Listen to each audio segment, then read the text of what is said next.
Watchers in the Fourth Dimension. Where the devil are you? I am honored to be here and to be part of your plan. Very foolish. Very foolish indeed, young man. Hello and welcome back to Watchers in the Fourth Dimension. I'm Anthony. I'm Don. I'm Julie. And I'm Reilly. I'm the leader. I have the knife. Do you want to argue about it? This episode, we are finally heading back to the planet Kemble, where the Doctor and his friends are facing the Dalek threat from 2 stories ago. Yes, it's the legendary epic, The Daleks Master Plan. A quick note on how we're structuring our discussion of this story. As this one is so absurdly long, clocking in at 12 episodes, we'll be splitting it into 2 podcast episodes, each covering 6 episodes of this story. We'll do our behind-the-scenes information for all 12 episodes in this podcast, and items like the metrics and our ratings will be next episode. So, since this is so absurdly long, we'll be doing a short summary in each podcast episode covering the episodes that we're covering in the corresponding podcast, if that makes sense. This story was commissioned by previous producer Verity Lambert, who'd been asked by the BBC higher-ups to maximise the use of the Daleks since they were so absurdly popular. With those instructions, she expanded a planned 6-part Dalek story to be written by Terry Nation into a 12-parter, with the idea that Nation would write 6 episodes, Spooner would write the other 6 based on outlines from Nation. And Nation was returning for his 6th outing on the show, while this was Spooner's 4th and last credited writing job on Doctor Who. Old Terry wrote episodes 1 through 5 and episode 7, while Spooner wrote the rest. And it was actually during the recording of this story, and I kind of find this ironic given that it was Verity who commissioned it, that both producer John Wiles and story editor Donald Tosh submitted their resignations from the show. Wiles had never been happy as a producer and actually wanted to go back to writing and directing, and this, coupled with an increasingly difficult relationship with William Hartnell, brought things to a crisis point. The relationship between the two got so bad that Wiles started making plans to have Hartnell replaced. The fact that his superiors didn't support him in this made him feel that his position of producer was untenable, and then Tosh resigned out of loyalty to Wiles. Directing this story, we have the return of our dear friend Dougie Camfield, who directs all 12 episodes. What an absolute hero. And he had, of course, previously directed The Crusade and The Time Meddler, as well as a part of Planet of Giants. Handling the incidental music, we have Tristan Carey returning with actual new music. He had previously provided music for the original Dalek serial, The Daleks, and Marco Polo, and we most recently heard his music from the Daleks reused in The Rescue, and it will also get reused a couple more times in the near future. Finally, designing this story, we have 2 series stalwarts. Original designer of the Daleks, Raymond Cusick, returns for his 10th and final job on the show, and Barry Newbury comes back for the 6th time, having been the designer on the show's very first story. So we have the 2 designers who are really responsible for a lot of the aesthetic of the show to date and setting that initial tone. We'll move into our short summary, which this time around is in the hands of Don. Over to you, my friend. The Doctor and crew arrive on the planet Kemble, about 4 episodes too late to do Mark Corey any good, but better late than never, I guess. Speaking of which, despite not telling anyone where he was going, a search party consisting of Private Deadmeat and the future Brigadier arrive to find him. Joining forces with the Doctor, they discover a plot by the Daleks, various other conspirators, and a dollar store among the merciless. Their real master plan was friendship all along. Well, until their friend's usefulness runs out. Fleeing from the Daleks, hunted by security agents, and with an ever-growing body count, our heroes try to keep the key to the ultimate weapon out of the Daleks' plungers, or at least escape with their lives intact. Next time, Merry Christmas from the Doctor! Ooh. Yeah. Can one say tonal inconsistency? It was pretty internally consistent. It just wasn't consistent with anything we've seen before, especially from Nation. Yeah, it's definitely a much darker story, particularly in the first half. I think we start seeing a little more comedy, or we will see some comedy next time around. But yeah, this is intense. We start with an episode called The Nightmare Begins, which is wonderfully ominous. It works so well. Because watching 12 episodes of Dalek action is your idea of a nightmare? Sorry, 12 extremely drawn-out episodes of Dalek action.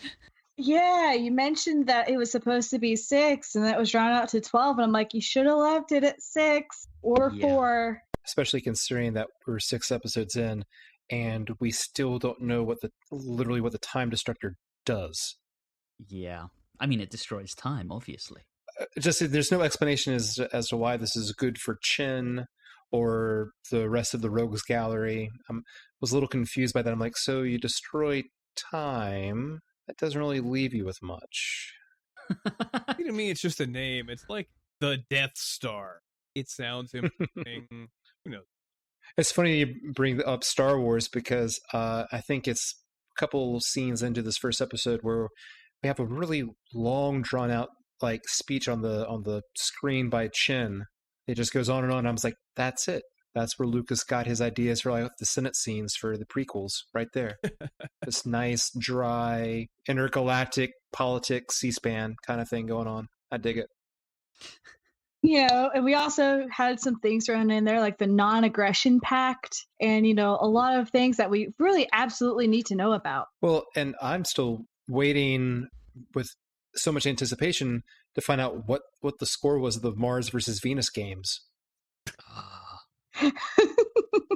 I'm brokenhearted that we never got to find that out. So in The Nightmare Begins, we get a literal water cooler exposition dump. It's almost like they didn't learn from the Space Museum. So we had our prequel episode a month before this, and everyone's forgotten about it because we've messed around in ancient Troy for a month. And now we come back and we've got people discussing Marvik Chen, the guardian of the solar system, and what he's doing and all of, and it's just this huge exposition dump, and it's tedious. I was more bothered by the fact that once again we have another story of humans out in the jungle being hunted by the Daleks trying desperately to transmit something. I'm like, didn't we already do this?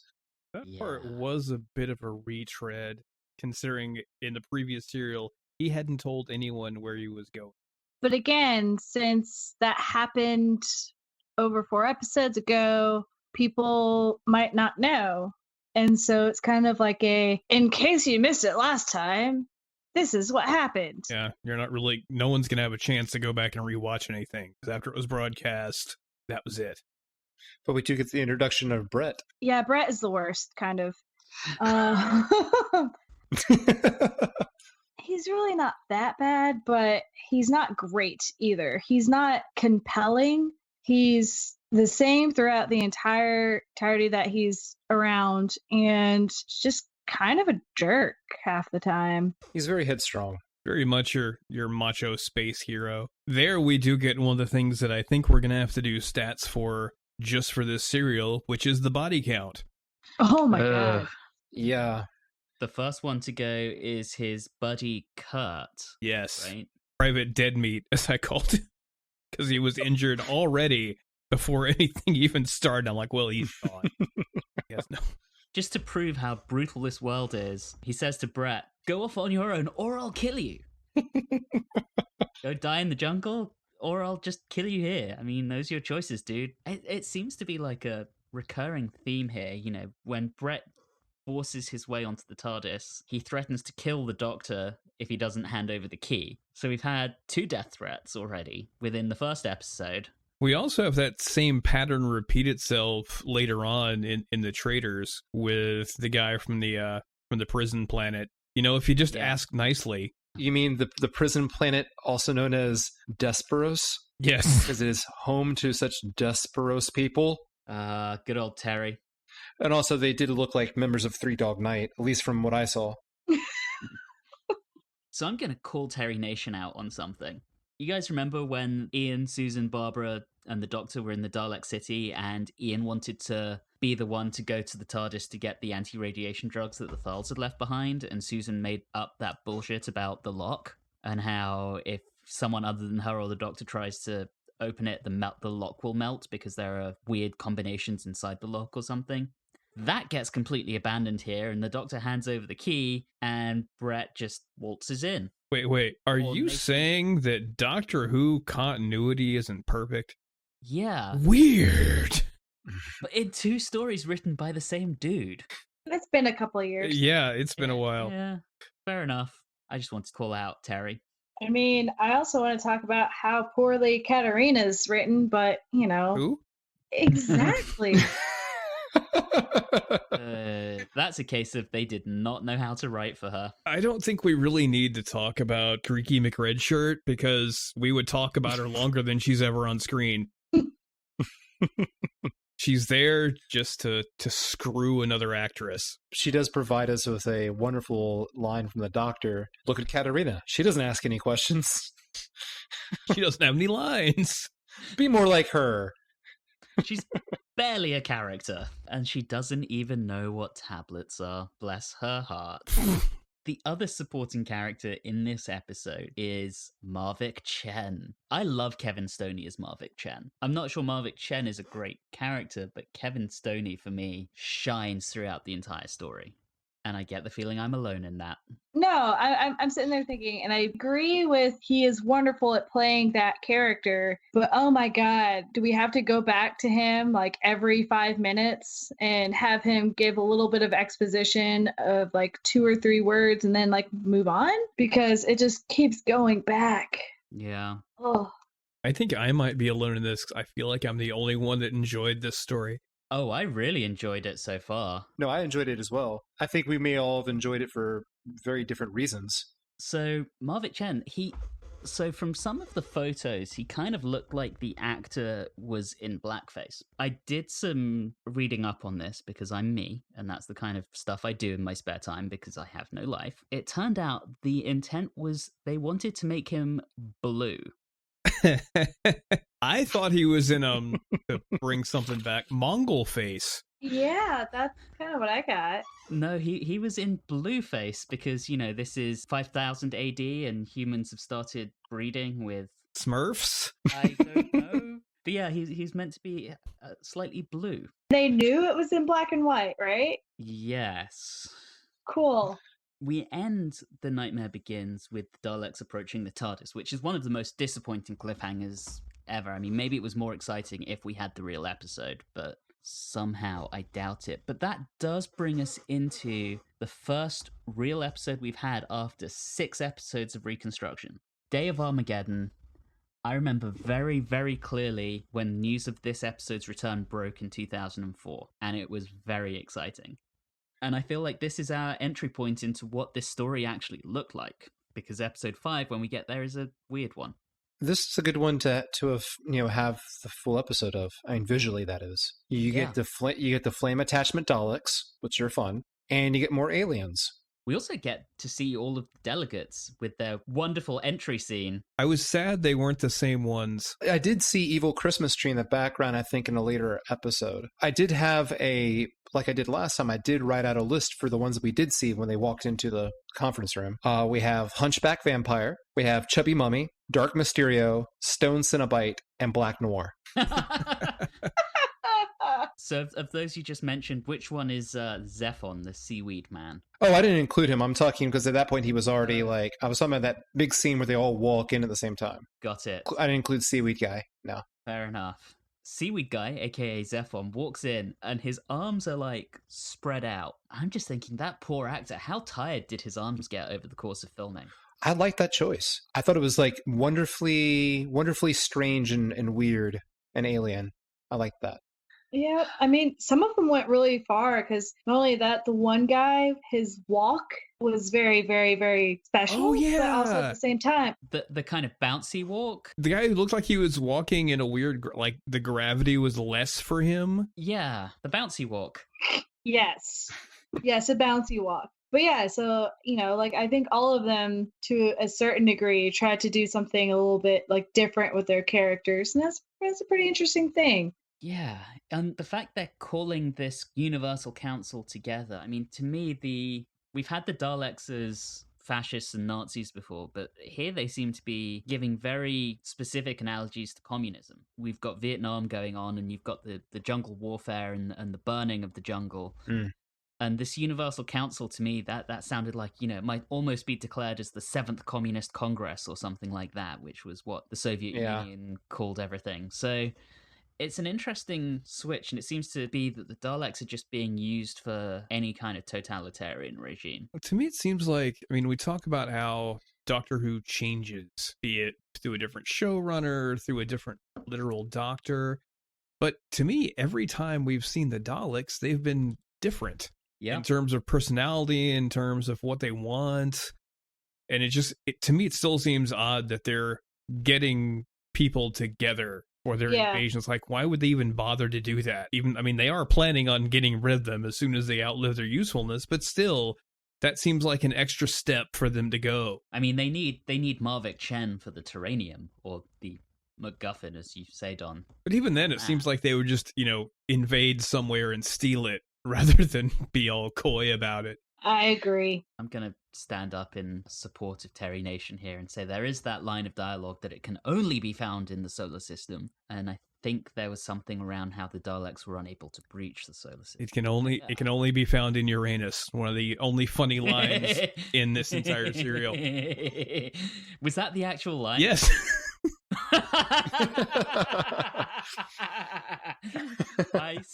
I knew it was a planet within the solar system, but somehow I missed that it was Uranus. I was looking for any bit of levity I could find, so I clung on to that. Wow. Going back to Zephon and his weird mannerisms and how he has his arms stretched out, when the Doctor takes his place, that's a kind of wonderful way of marking the Doctor out as different, because he comes in Zephon's robes with his arms crossed, and no one picks up on it. Well, they were already kind of peeved at Zephon for just wanting to keep everyone waiting before he even got whacked, because he had to make a dramatic entrance.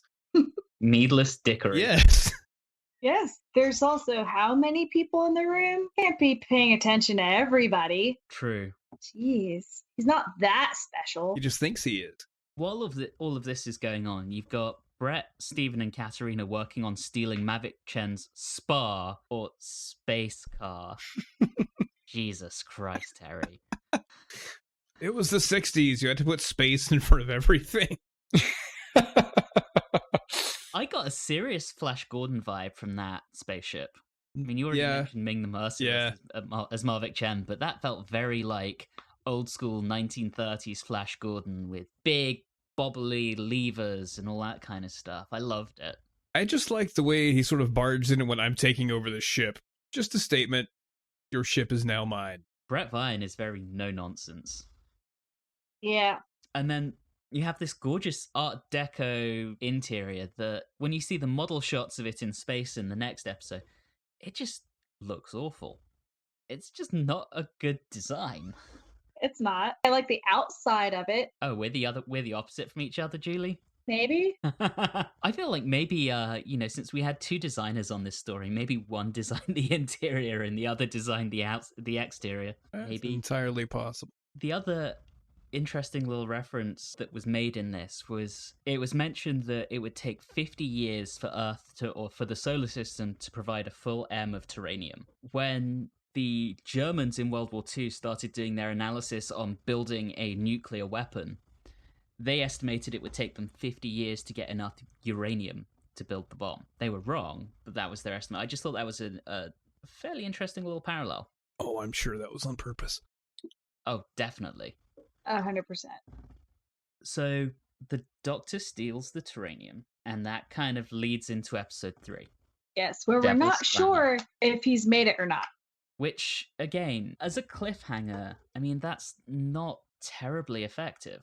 I don't know. We've had other stories where they have gotten separated for quite a considerable amount of time. True. It just feels fairly established that this is the Doctor's way out. I mean, I guess he could go back to the TARDIS. He seemed to have gotten away from them, but since he wasn't specifically on the spaceship, it could go either way as to whether or not he actually escaped. Yeah, that's true. But of course he arrives just in time. When we actually, get into space and we start flying this thing, oh my God, was it obnoxious. Oh my God. Like, I was having a problem. Rumble was having a problem. Oh, you mean the noise? Yes, it was that noise. Not some of their better sound design work, I'll say that. And I wonder if it would be that bad if we actually had the episode. Yes, I think so. The sound wasn't as distorted as I think the Mythmakers was. Yeah. So I think the sound quality was good enough that I could probably guess that it was probably not good. So it was in this episode. I know when we did Mission to the Unknown, we grumbled over the fact that Terry Nation didn't seem to know the difference between a galaxy and a solar system. I had a thought in the middle of this episode. And that was, Earth has this empire. What if the name for the empire is the solar system? Are you fan wanking? Maybe. You are fan wanking. No. I'm glad you brought that up because in particular it was really striking in this episode where Zac Efron, when he's explaining to them like who jumped him, he's like, they came from the solar system. It's like, that doesn't really narrow it down. And he kept saying that, and it was like, what is he trying to say? And I don't understand. And Zephon is, the sign that this alliance is already, the cracks are beginning to show, man. He's blaming the Daleks. He's blaming Marvick Chen. No one quite trusts each other. I mean, this is. I get the feeling Zephon's gonna always blame anyone but himself, no matter what happens. Yeah. He is excellent at the blame game. So good. Well, he's not that excellent. Yeah, he kind of loses it in the end. I quit. Do you now? That scene leading up to his death, that's one thing I really wish we had. Because I could hear the tension, and I wish we could have seen it. And exactly what the actors were doing in the run-up to him being killed. I feel like that probably would have played out really, really well on screen. I think so. Also, we need to add him to our death count. So that's, 3? Or have we had more? So far, we've got Kurt and Zephon. So right now, we're just at 2. Oh, it gets bad real quick. Oh, yeah. So we start heading towards... Desperos. We're desperate to get through this serial. So I felt like the first 2 episodes were really, really well paced. And this is where we start meandering and it starts getting a little off track. This is where the stretching comes. Yeah, because first we needed extra episodes. 2, we needed to have a callback to the guys from the Mission to the Unknown. We had to have them in those wonderful little visors when they're looking at the terranium, which is great.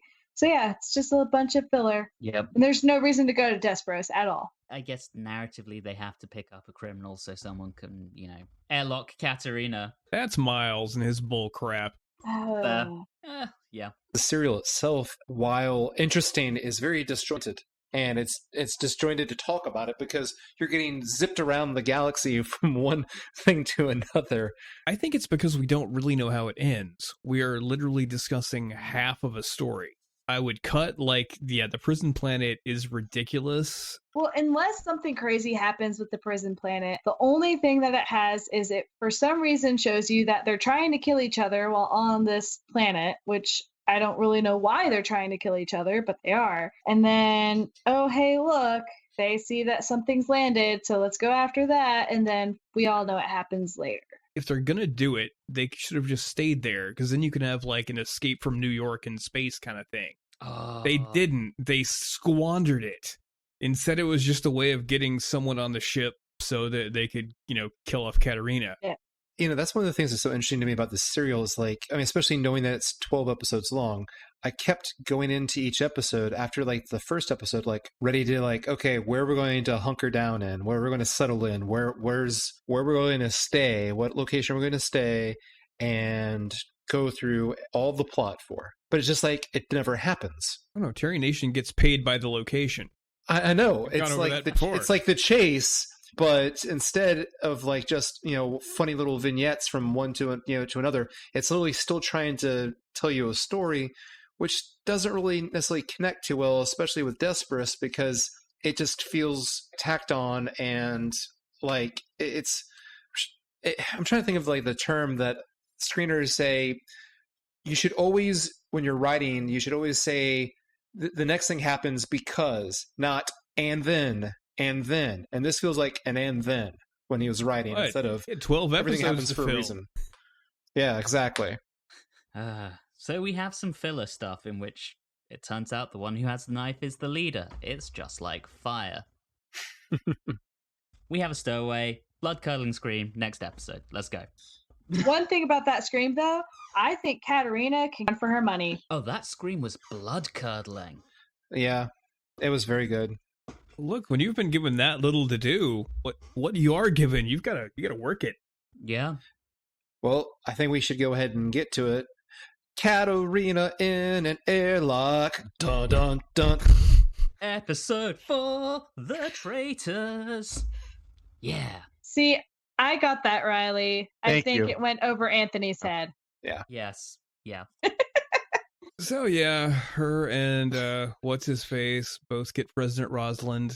They say she did it on purpose, but I think she hit it by accident. She didn't know what what an aspirin was. How is she going to know which button to press? That's true. Like, I think of every episode we've done so far, every missing episode we've done so far, this is the one I would like to see the most. I'd like to see how this scene plays out. Yeah, that's a good point.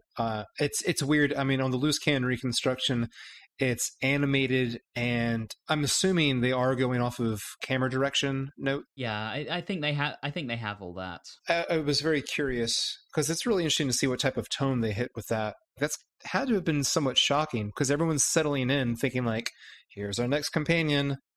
Oops. Yeah. The other thing to also think about is this was originally, I think, was it originally written with Vicki in mind? Yep. Mm-hmm. Because how upset would you be if that was how Vicki went? I would be upset, but it would have had the right amount of emotional weight. Because frankly, Fair. I don't know Katarina. I don't care. Yeah. She was supposed to die anyway, and she lived for about 5 minutes, and then she went out in airlock. It didn't matter. With Vicki, Yep. Yeah. she would have hit that button on purpose. They would have given her a nice Yeah. close-up shot, determination in her eyes, and she would have said, "Screw you, buddy," and it would have been over. Oh, that would have been so gutting. Oy. What's very telling is they knew before they'd even filmed a single scene of Katarina's, they knew she wasn't going to work out. The first scene that Adrian Hill filmed as Katarina was the death scene. That's just such a waste. You go to kick out your established companion to bring somebody else in and then immediately kill them off for no good reason. And, at the end of the episode, we get Sarah Kingdom coming in, and Nation was asked to write her in to fill the role of female companion because Oh. they'd already decided we're going to kill Katarina. The other thing that I didn't get with Katarina is like the doctor was like, I will always remember Katarina, one of the daughters of the gods. And I was like, what? I will always remember whatever her name was. Oh God! If only there was a Hartnell flub on her Right. name at that scene. That would have been Catherine? amazing. Katie? Catherine, I'm going to take this up Christina. to say I really miss Verity Lambert already. Yeah, me too. But on the bright side, at least we know that John Wiles has pretty much already quit. Good. And one more thing about this is, okay, not only are we going to do all this, we're going to show them floating in space. To be fair, we don't know how that would have actually looked.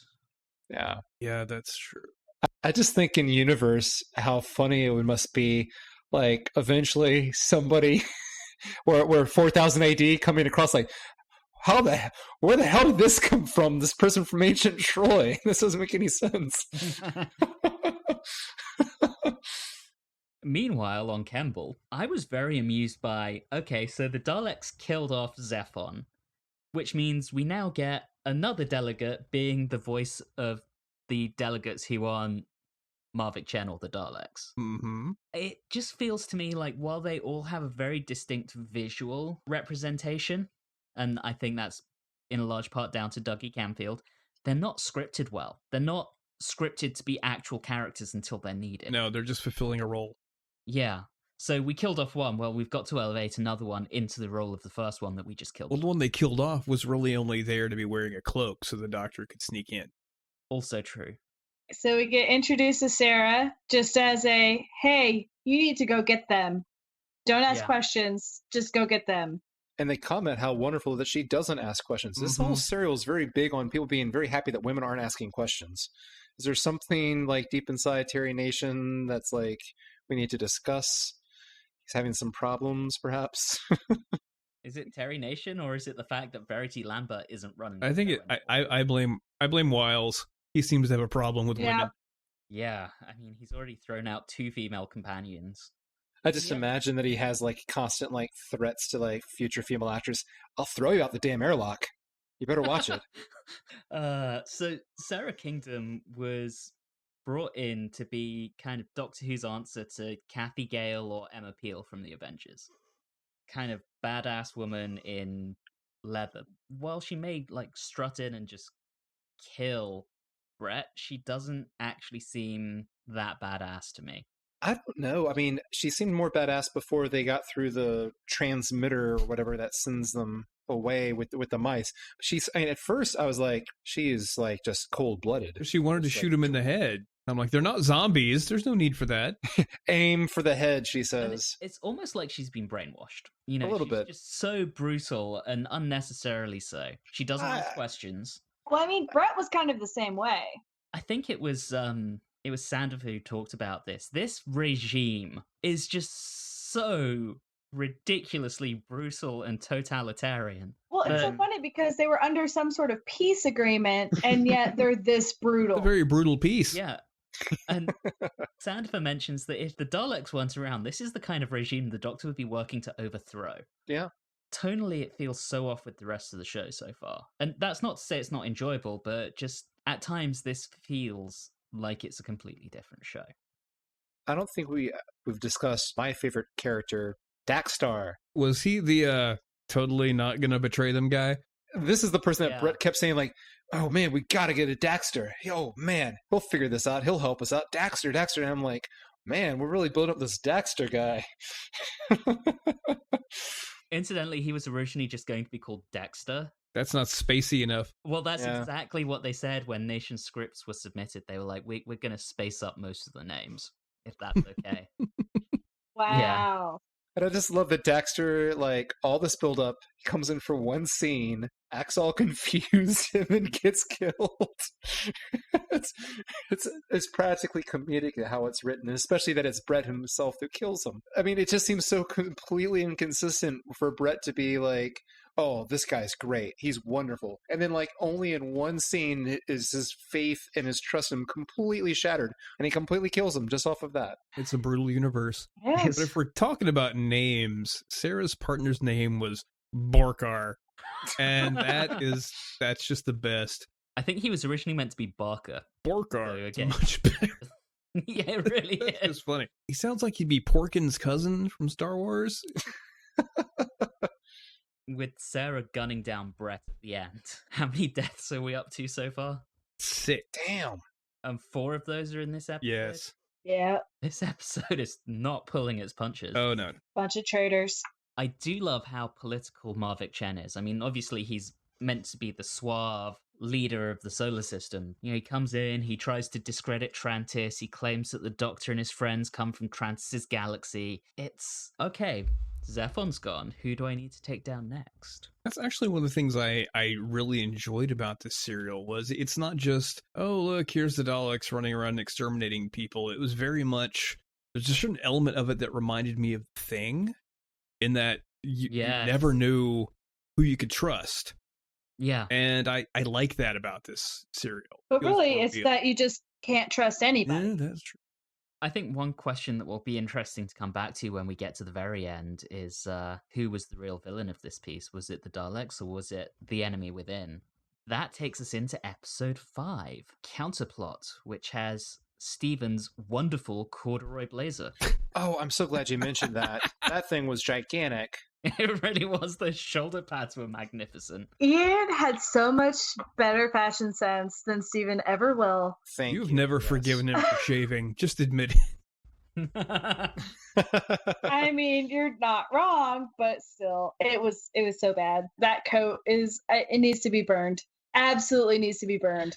This is an interesting episode to actually have. Of all the ones we've watched so far, this one's probably the weirdest. I like it, though. I think my favorite part about the psychedelic scene, that montage, is that it's very clear that Steven is just bouncing on a trampoline at one point. And Sarah Kingdom, and I don't think they could get William Hartnell onto the trampoline. That's the only reason the Doctor isn't bouncing up and down. He was clearly just like, nah, man, not happening.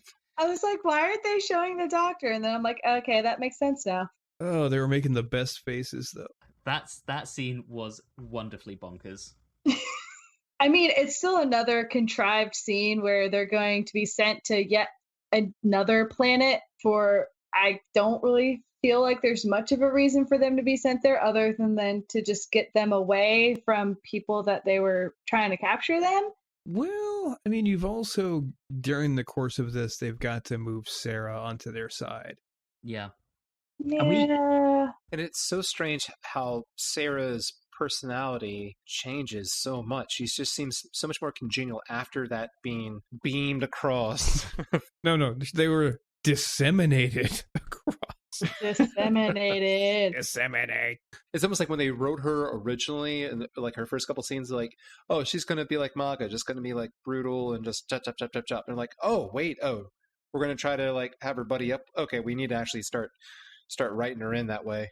I think it was partially that, but I think it was partially they wanted her to seem strong and then, have something, I wouldn't say drastic happen to her, but, like something disorienting and to kind of throw her off balance. Yeah, to shake her faith. In order to then, I think that's more of what it was.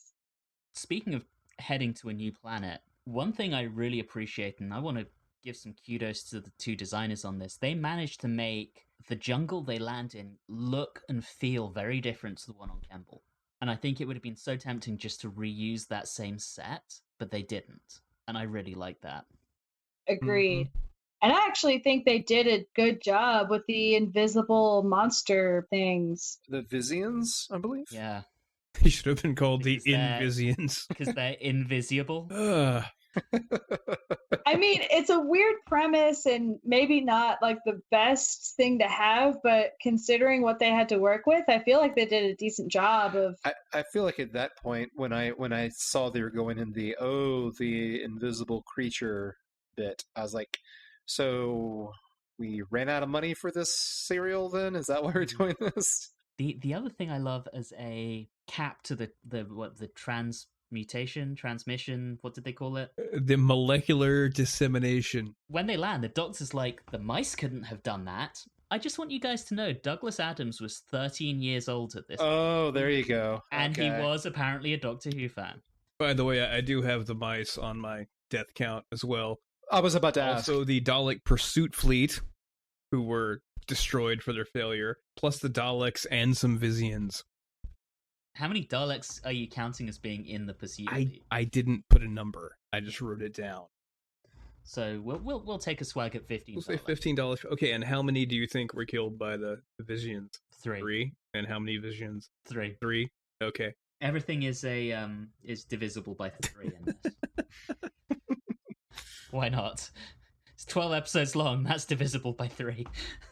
All makes sense now. Julie would rather that those 12 episodes had been divided by 3. And that was the number of episodes in this story. Agreed. One thing I did like is, yet again, the Doctor knew things about this planet, and that made me happy. Basically, I like it any time that the Doctor shows that he's the Doctor, and he's like, oh yeah, I know about all these random planets. It makes me very happy. Yeah, that's a good thing. I love how the Visians are said to be 8 feet tall. Why stop there? Make them 12 feet. Yeah. Make them 20. I mean, it's actually rather important because if it were like 8 feet, where the trees were rustling and things like that makes sense, and that the dogs would be able to point and shoot at something that's fairly lethal. If it was 20 feet, where they're aiming would hit their leg, so they probably wouldn't have died. So, it has to be reasonable. Yeah. This is going to be really random, but the Visians, when they're get the 3 of them that are killed, I swear the noises they make, or maybe their death scream, sounds like Little John. I don't know. Keep an ear out for that. One other thing, Don mentioned how the main point of this episode was to basically get Sarah Kingdom round to the cause of the Doctor and Stephen, and the good side, basically. When they're talking about what she thought the Terranium might be used for, she talks about it being used to spread peace. How? What the hell were they going to do with it that would spread peace? And a full M of it. Stephen has a really good point when she says this, when he says, oh, so you just blindly follow orders. And I'm like, that's the whole thing, is like they blindly follow. They don't ask questions. To the point where she even kills her own brother because that's just dropped in. Yep, which seemed a little bit unnecessary. In the original version of the script, he was going to be her lover. Lover, brothers, Casca le Diff. I think part of it is so you could be able to connect with her a little bit more because she was so abrasive and so strong at the very beginning. It's kind of like a, you know what? While she's really tough, she lost something because of it. Yeah. And I suppose it also True. shows how much of a follower she is. Yeah. I'm wondering whether that might be a deliberate illusion, the whole, I was only following orders. Don't ask questions, just do as you're told, and, when you're eventually held accountable, just following orders, Gov. Anyway, that's all resolved when the Daleks show up, and that convinces her. And that leads us into what I think is one of the best cliffhangers so far, with the Doctor just saying, I'm afraid, my friends, that the Daleks have won. Oh. Shivers. All right, so what is this one? Coronas of the Sun, episode 6. This is the first one that was written by Dennis Spooner in this story, so we're out of Terry Nation land here. Interesting, because this episode has my favorite line of the first 6 episodes. The Daleks and Chin are bickering back and forth of who's to blame, and after Chin makes some explanations as to why there's no tranium and such, the Dalek just says, "You make your incompetence sound like an achievement." I'm like, the Daleks have just met their first politician. I love that quote as well. Oh my goodness. I think this is really where we start seeing the difference between the two writers, because Dennis Spooner does dialogue and witty banter so well, and yes, while Terry Nation has come up with some great concepts, that has never been a great strength of his. and you can actually tell the difference between that, because this one, while it's somehow more dramatic because it's like, oh no, the Daleks have them and a lot of crazy things are happening, it is also the most lighthearted of the whole thing because of just witty banter. Yeah. Yep. That whole scene just got me fantasizing about how much I would love to see a Dalek up on a presidential debate stage with all the other human candidates. It would just be so wonderfully funny. So, Daleks versus Donald Trump, please. Presidential debate 2020. It seems like the way that Chin is played in that scene and that Dalek is getting angry, it's like Chin is really enjoying, winding up the Dalek. And it's just that is just so funny to me about I'm gonna really piss him off and just needle him and watch him get all ticked off. It just seems so funny to me. Marvick Chen has just been doing a wonderful job both in this episode and the previous episode of making it seem like he's doing really, really well and everything is the fault of the Daleks. He's just playing them. Yeah, I just wish I had a better understanding of what his end game was, because I don't really understand it. I understand his current machinations, but I don't really understand how he envisions himself to come out on top after the Daleks do whatever they want to do with a time destructor. He explains his evil plan. I think it's actually in this episode. Is that to the bald fellow? To the guy that I think should be added to the camp count because everything he says is funny. Yeah, he's basically gonna take the terrarium or whatever it's called and use the thing to blow up the Daleks at Kimball and then take over the rest of the solar system. More than the solar system. He wants the Yes, universe. eventually. But that's his starting point, is to wipe out the Daleks. That's his evil plan. It's bonkers, and it's wonderful. Well, at least he's not turning the Earth into a big hoopty, so, it's... What I love though is so the Doctor's like, I have a plan, and half of his plan is based on, oh hey, Barbara pulled this thing with the Daleks way back in the day with mud over its eye, so hey Stephen, do what Barbara did. And I'm like, yay, Barbara still has influence. So we had Stephen wearing cardigans in Galaxy 4. Now he's pulling the mud trick. Stephen's not the replacement for Ian. He's the replacement for Barbara. Yeah, I pretty love much. it. Let's have our fingers crossed for him to wear a absolutely gorgeous historical costume in the next serial then. Oh, if only we had the next serial. So this is, to me, where this all starts to devolve into the chase, kind of. Now it is?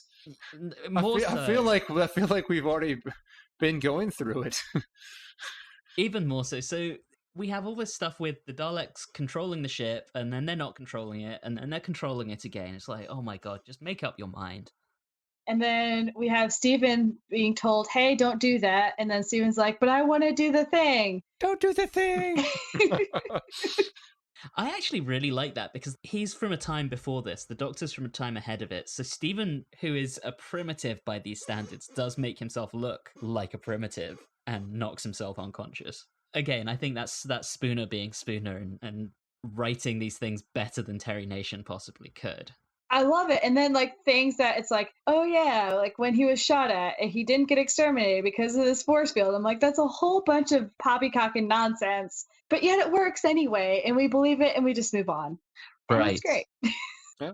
So we do the old Terranium switcheroo.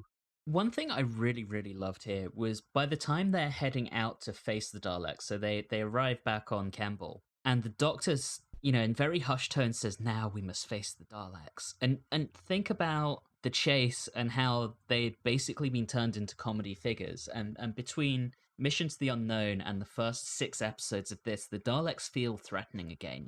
Going out to face them is a big deal. That's what I mean. The Daleks are different every time they show up. Yeah, and here they're very threatening. I completely agree with you, Don. So, after some flim-flam, we escape in the TARDIS and get a cliffhanger.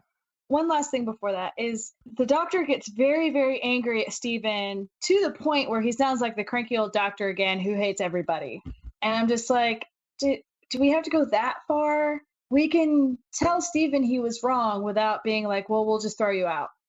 At least he didn't threaten in the same way he did with Ian. Just gonna drop you off at the next planet and good luck. That's fair. But then we, end the episode. So. Yep, we are left on a cliffhanger with the whole atmosphere of wherever they've landed being extremely poisonous, or entirely poisonous, I should say. It kind of feels like we've left the Daleks and Marvik Chen behind, but I guess we'll find out more next time. We've covered 6 of the 12 episodes. We'll be back next time to see how the rest of this story goes and then do our metrics and ratings. In the meantime, all of our previous episodes are available on your favorite podcasting app. You can interact with us on Facebook, Instagram, and Twitter at Watchers4D, and you can also email us at watchers4d@gmail.com. But for now, thank you very much for listening, and have a good one.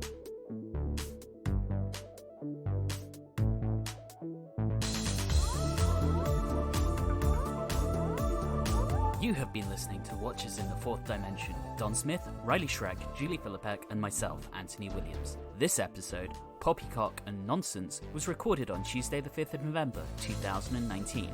And always remember, if you're John Wiles, the best way to write out a companion that isn't working is to flush them out of an airlock. Hurrah!